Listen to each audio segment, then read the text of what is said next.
जय हिंद दोस्तों, कैसे हैं आप सभी लोग। मैं हूं आप सभी लोगों का दोस्त संचित। और दोस्तों, आज की इस वीडियो में हम लोग बात करने वाले हैं बजट 2024 के बारे में।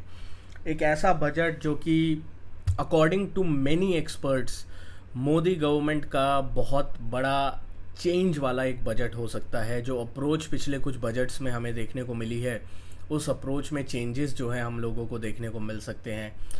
क्या पूरी सिचुएशन जो है वो बजट को लेकर बन सकती है, किस फैक्टर्स का इम्पैक्ट जो है बजट का शेयर मार्केट के ऊपर पड़ता है, वो मेन फैक्टर्स कौन से हैं, कौन कौन से सेक्टर्स, कौन कौन से स्टॉक्स जिनके ऊपर आप नज़र रख सकते हैं, सारी चीज़ें इस वीडियो में हम लोग डिस्कस करने वाले हैं। तो दोस्तों, वीडियो शुरू करने से पहले चैनल को सब्सक्राइब कीजिएगा, बेल आइकन को दबाइएगा और इस वीडियो का लाइक हम रखते हैं लगभग 1000 लाइक्स, जो कि आप पूरा कर ही देंगे।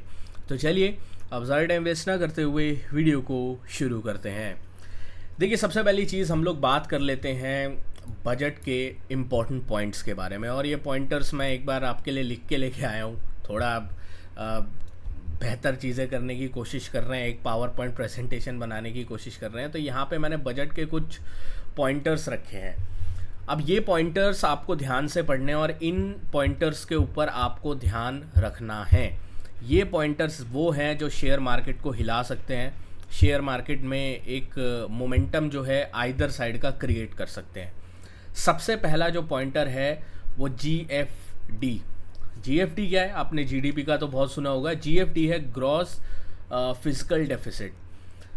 फिजिकल डेफिसिट जीडीपी का कितना जो है गवर्नमेंट जो है वो रख सकती है, इसके ऊपर नज़र ना ही सिर्फ डोमेस्टिक फ्लोज़ की रहेगी, बल्कि जो बाहर के बड़ी बड़ी रेटिंग एजेंसीज़ हैं उनकी भी हम लोगों को देखने को मिलेगी। क्योंकि इस वक्त जो प्रोजेक्टेड है फिजिकल डेफिसिट वो 5.1% ऑफ द जीडीपी है। ठीक है, डाउन फ्रॉम 5.6% इन FY24। ये FY25 के लिए जो प्रोजेक्टेड है वो 5.1% है। According to domestic rating agencies, government इस जो फिजिकल डेफिसिट है इसके ऊपर स्टिक रह सकती है। अगर गवर्नमेंट इस फिजिकल पॉलिसी पर स्टिक रहती है, इतना प्रेशर होने के बावजूद कि आप फ्रीबीज़, आजकल आपको पता है हर स्टेट में फ्रीबीज़ की बातें चल रही हैं, फ्रीबीज़ को लेकर कितना सारा जो है कहीं पे विरोध हो रहा है, कहीं पे उसके फेवर में बातें चलती हुई आ रही हैं। तो बहुत सारी चीज़ें फ्रीबीज़ को लेकर चल रही हैं। तो उस टाइम पे एक ऐसी गवर्नमेंट अगर बजट लेके आती है और फिजिकल डेफिसिट को 5.1% ऑफ द जीडीपी पर ही स्टिक करती है, जो उन्होंने लास्ट जो इंटरिम बजट था उसमें बोला था, वो मार्केट के लिए एक बड़ा पॉजिटिव जो है वो डेफिनेटली होगा और इसके ऊपर बाज़ार जो है वो पॉजिटिव रिएक्ट कर सकता है। बट अगर वहीं पे गवर्नमेंट फिजिकल पॉलिसी को हिलाती है तो एक तो रेटिंग डाउनग्रेड हम एक्सपेक्ट कर सकते हैं जो बाहर की रेटिंग एजेंसीज हैं उनसे, और एक करेक्शन बाज़ार में भी हम लोग एक्सपेक्ट कर सकते हैं। तो इस नंबर के ऊपर आपको ध्यान रखना है। दूसरा जो नंबर है वो है आरबीआई का जो डिविडेंड आरबीआई की तरफ से गवर्नमेंट को गया था, रिकॉर्ड हाई डिविडेंड जो आरबीआई की तरफ से जो है वो गया था, उससे जो है वेलफेयर इनिशिएटिव हो गए, एग्रीकल्चर हो गए, रूरल इनिशिएटिव हो गए, उसको हेल्प जो है वो मिल सकती है। अब इसका क्या सेंस है? इस वक्त लोगों को ये समझ आ रहा है कि मोदी गवर्नमेंट जो आई है वो अल्पमत में आई है। अल्पमत में सरकार अगर आई है तो सरकार डेफिनेटली ये सोचेगी कि पब्लिक में उनकी छवि जो है उस वक्त इतना पॉजिटिव मोमेंटम नहीं है। तो वो लोग क्या कर सकते हैं? वो लोग वेलफेयर स्कीम्स के ऊपर ज़्यादा खर्चा कर सकते हैं। जैसे किसान सम्मान निधि हो गया, या फिर जो लाडला भाई योजना अभी महाराष्ट्र गवर्नमेंट ने चलाई है, उस टाइप की कुछ योजनाएं हो गई। तो ये सारी योजनाओं के ऊपर सरकार खर्च करेगी तो ऑटोमेटिकली जो फिजिकल डेफिसिट है वो इंक्रीज होगा। बट उसका काउंटर जो एक हो सकता है वो आरबीआई ने जो सरप्लस डिविडेंड दिया है, अगर गवर्नमेंट वेलफेयर इनिशिएटिव लाती भी है कुछ इस टाइप के, इसको बढ़ाती है, तो वो जो आरबीआई की तरफ से डिविडेंड आया था उस पैसे को इस्तेमाल जो है वो इधर कर सकती है। ये एक चीज़, फिजिकल कुशन जो है वो गवर्नमेंट के पास है, तो ये एक अच्छी चीज़ है। दूसरा जिस सेक्टर के ऊपर आपको नज़र रखनी है वो है एग्रीकल्चर। एग्रीकल्चर के जितने भी स्टॉक्स हैं उनके ऊपर आपको डेफिनेटली नज़र रखनी है। एक तो शिवराज सिंह चौहान साहब बहुत बढ़िया एक मैन मैनेजर माने जाते हैं, बढ़िया लीडर माने जाते हैं, उनके हाथ में जो कृषि मंत्रालय आया है उससे बहुत बड़ा एक री रेटिंग पूरे जो एग्रीकल्चर सेक्टर है, एग्रीकल्चर जो स्टॉक्स है उनका हो सकता है। तो डेफिनेटली एग्रीकल्चर को लेकर क्या गवर्नमेंट करती है इसके ऊपर भी अपार्ट फ्रॉम किसान सम्मान निधि हमारी नज़र रहेगी। केपेक्स, सबसे बड़ा जो इस गवर्नमेंट का पुश था वो था केपेक्स और इंफ्रास्ट्रक्चर। तो अगर इंफ्रास्ट्रक्चर और केपेक्स के ऊपर ये पुश कंटिन्यू रहता है, स्पेशली रोड्स हो गए या फिर जितनी भी इंफ्रास्ट्रक्चर वाली चीज़ें हो गई, अगर इनके ऊपर गवर्नमेंट का पुश बराबर रहता है, that would be the best case scenario जो इस बजट के ऊपर हम लोगों को देखने को मिल सकता है। ये एक्सपेक्टेशंस के साथ हम लोग जा सकते हैं। अब जो एक्सपेक्टेशन जो बाज़ार को हिला सकती हैं और बड़ा हिला सकती हैं वो है इनकम टैक्स और शेयर मार्केट और क्रिप्टो टैक्स। इस वक्त अगर हम माने तो गवर्नमेंट मिडिल क्लास को राहत देने के बारे में सोच रही है, ठीक है, क्योंकि मिडिल क्लास ने बाहर निकल के इन्हें वोट नहीं दिया इस बार। मिडिल क्लास को राहत देने के चक्कर में देयर इज़ अ प्रोबेबिलिटी जो निकल के आ रही है बाहर, जिसकी वजह से मार्केट में भी आपने कल देखा फाइनली कुछ करेक्शन आता हुआ दिखाई दिया बजट से 1-2 दिन पहले ही सही, लेकिन मार्केट को एहसास हुआ कि ये चीज़ हो सकती है कि इनकम टैक्स में ये लोग राहत दें और उस राहत को काउंटर ये कैसे करेंगे, शेयर मार्केट के ऊपर टैक्स को इंक्रीज़ कर दें, एफएनओ के ऊपर टैक्स को इंक्रीज़ कर दें या क्रिप्टो करेंसीज़ के ऊपर कोई नई रेगुलेशन और टैक्सेस जो है वो इंक्रीज़ कर दें।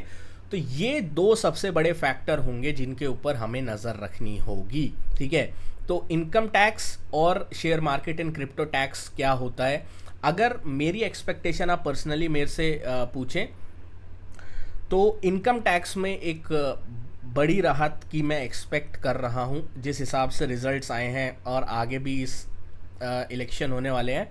तो आई एम एक्सपेक्टिंग राहत इन income tax, but I don't see कि गवर्नमेंट शेयर मार्केट और क्रिप्टो मार्केट पे नए टैक्सेस लगाएगी, ठीक है। ये मेरा पर्सनल व्यू है, हो सकता है गलत हो, गवर्नमेंट को लगता हो कि यार टैक्सेस लगाने से ज़्यादा पैसा होगा। मेरे हिसाब से अगर आप टैक्स कम करोगे तो ज़्यादा इकोनॉमी को, इंफ्रास्ट्रक्चर को और सारी चीज़ों को, जीडीपी वगैरह को बेनिफिट होगा। तो ये चीज़ हमने पूरी दुनिया में होती हुई देखी है। आपने कॉर्पोरेट टैक्स कट किया, आपने देखा कॉर्पोरेट टैक्स इस वक्त जो है वो हाईएस्ट एवर लेवल पे जो है वो कलेक्ट हो रहा है। तो ये चीज़ आपको इनकम टैक्स में भी देखने को मिल सकती है। तो इसके ऊपर डेफिनेटली हम लोग नज़र रखेंगे। अब हमें क्या करना है चार्टिकली, ठीक है। चार्टिकली अगर हम आए तो सबसे पहले एक चीज़ हम लोग देखेंगे कि कोई भी लेटेस्ट अपडेट होगी बजट से रिलेटेड, मैं आपको टेलीग्राम पे अपडेट करता रहूँगा। हो सकता है उस दिन मैं लाइव भी आऊँ बजट वाले दिन, डिपेंड करता है कि क्या ट्रेडिंग पोजीशंस और बाकी सारी चीज़ें चल रही हैं। बट हाँ, टेलीग्राम ग्रुप आप डेफिनेटली ज्वाइन कर लीजिएगा, डिस्क्रिप्शन में नीचे लिंक होगा, यहाँ पे आपको सारी अपडेट्स जो है वो मिल जाएंगी। दूसरी चीज़ अपने को जो ध्यान रखनी है वो है FIIs का डेटा।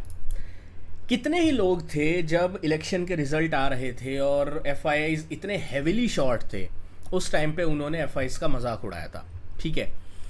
और कितने ही लोग हैं अब जब बजट की तरफ हम जा रहे हैं और FIIs हेविली बुलिश हैं, वो FIIs का मजाक उड़ाएं। ऐसा मैं क्यों कह रहा हूँ, अगर आप FIIs का डेटा देखते हैं और इसमें स्टॉक फ्यूचर्स भी मैं ऐड कर देता हूँ, स्टॉक्स भी कैश मार्केट के मैं ऐड कर देता हूँ, तो 1 जुलाई से अगर आप देखो तो FIIs इंडेक्स में बुलिश हैं। बीच बीच में कैश मार्केट में हल्की फुल्की सेलिंग आती है, बट ओवरऑल अगर आप देखें तो हर जगह FIIs ने पिछले 1 महीने से स्ट्रॉन्ग बुलिश पोजीशंस क्रिएट करी हैं। आप देखो 9 जुलाई हो गया, 10 जुलाई हो गया, 11 जुलाई हो गया, ठीक है, 12 जुलाई हो गया। हर जगह आपको जब भी दिखेगा, अगर बेरिश साइड डेटा दिखेगा तो माइल्ड दिखेगा, बट अगर बुलिश साइड दिखेगा तो आपको स्ट्रॉन्ग डेटा FIIs का दिखेगा बुलिश साइड में। तो एक चीज़ तो क्लियर है, FIIs दबा के पोजीशन बना रहे हैं बजट से पहले बुलिश साइड में। अब क्या वो पोजीशन बना के बजट वाले दिन डंप कर देंगे क्या, ये सबसे बड़ा सवाल है, या फिर बजट वाले दिन एक टॉप लगेगा क्या, ये सबसे बड़ा सवाल है। मेरे हिसाब से बेस्ट के सिनेरियो जो हमने बेस के सिनेरियो देखा है पिछली बार जो इलेक्शन वाले दिन हुआ था, FIIs हो सकता है बजट वाले दिन एक टॉप हमें लगता हुआ दिखाई दे, 1 या 2 दिन में, बजट वाले दिन या बजट वाले दिन से अगले दिन तक एक जो है वो रैली हो सकती है। सो इस बजट पे जो मेरा व्यू है, आई एम पॉजिटिव बजट वाले दिन फॉर द बजट। अब उसे हम स्ट्रैटेजी की तरह किस तरीके से प्ले कर सकते हैं, देखो सिंपल है। फॉर मंडे अभी के लिए जो बेस्ट के सिनेरियो मेरे को दिखाई देता है वो दिखता है कि एक और करेक्शन हमें मंडे के दिन देखने को मिले in mid cap, small cap and Nifty.